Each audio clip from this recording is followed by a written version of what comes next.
In Oklahoma, it is been noted to be the oldest family-owned ranch since 1868. Oh, to me, it's my life. It's a heritage, it's a responsibility. Probably once I had children, the importance increased. This has been carried on for generations. You're standing on a lot of broad shoulders. We've had to learn a lot of things on our own. I've always said my daddy threw me to the wolves. Yeah, there's pressure, no doubt. I mean, we want to keep this thing going. We don't want to be the generation that stumbles and falls on our feet. Even if the times do get hard, they were hard back then too, and they made it through it. This ranch has made me who I am, so I can't argue with that. My name is Terry Forrest, and I'm the general manager of the Stuart Ranch, which is a family-owned operation that's been in our family for over 150 years. It is a privilege to be able to carry on that responsibility. I really knew that was all I ever wanted, was to be part of this ranch. I've worked really hard to get here.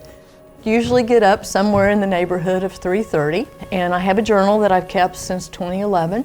2011 was so out of our control. The drought was worse than anything any of us probably could have ever imagined. And I started a journal just because I thought those extreme situations, how we got through it might be of benefit to somebody someday.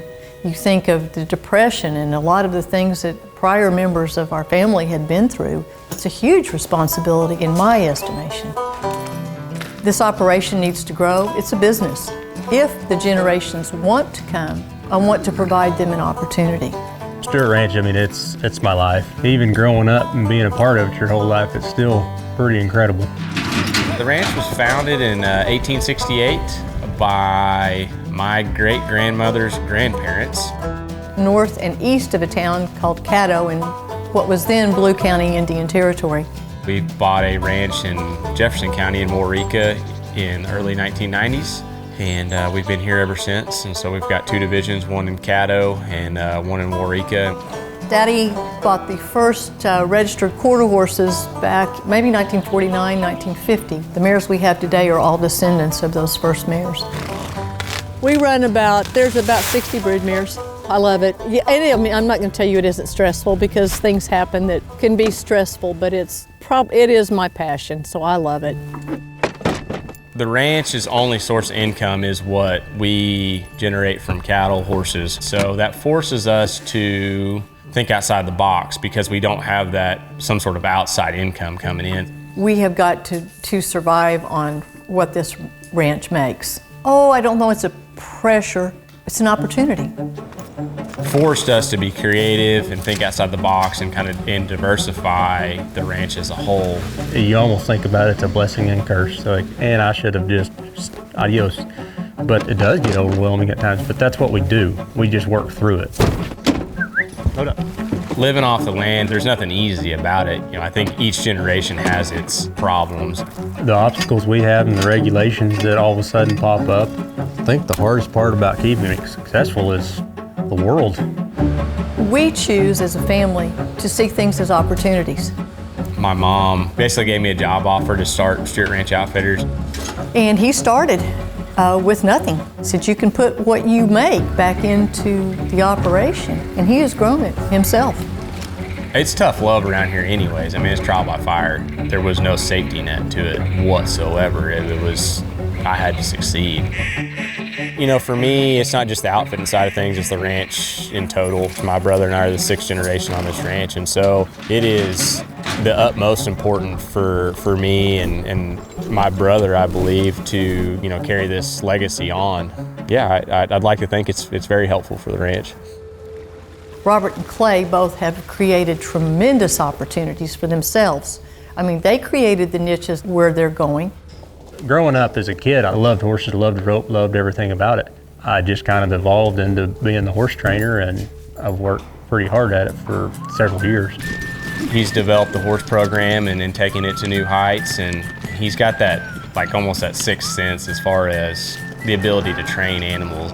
We do everything horseback as far as the cattle are concerned. The Oklahoma Quarter Horse Association has put us in their Hall of Fame. We won the Remuda Award back in 1995, and they have developed quite a reputation over the years. I'm working with something you can't physically speak to, but you have to go off feel and timing and rhythm, and I enjoy the challenge of it. And I also am in charge of the Stuart Ranch Meat Company. It was definitely Robert's idea. He saw an opportunity to create some value in the overall beef herd that we have. I felt like there was an avenue, an outlet for the customers that wanted to know where their product was coming from. And I always felt like we have an incredible story that hardly anybody knows about. It's been a lot of work and a lot of hurdles and obstacles to overcome, and I think I'm not necessarily proud, I'm excited to see how we can grow it, what we can accomplish through this. If we were still doing the same things that we were doing 20 years ago, we'd be broke. You have to try new things. Success is a journey. This isn't a job, this is a lifestyle. This ranch was built around family. I mean, it's the most important thing to me. I think unless you are passionate about this, don't be here, because it's not easy. Mom never has looked at it as a woman's or a man's job. It's just the job. She's very disciplined, very determined. Granted, I'm her son, but she took a gamble on me for the horse program. Load up. Her allowing me to go through that has allowed me to basically build who I am and know what I know today that I feel like is going to make me even more successful in life. I mean, we have a lot to live up to, which is cool. I think it's, I take it as not really a challenge, but just something that's, the standard.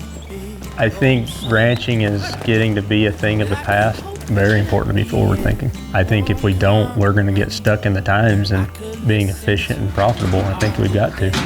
With my family, with my growing family, to be able to pass that legacy and tradition of everything that the generations had prior to, have something here that they can grab a hold of and be successful with. We, us will do our hardest to have that sitting there waiting for them to say, hey, we've got it to you guys, now it's your turn.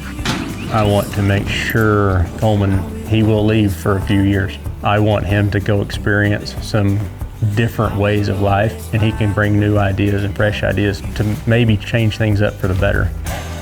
This has been carried on for generations. It's not just a job, it's a heritage, it's a responsibility. And we've each added a piece of ourselves, which is making it strong for the future. So you have to be forward thinking.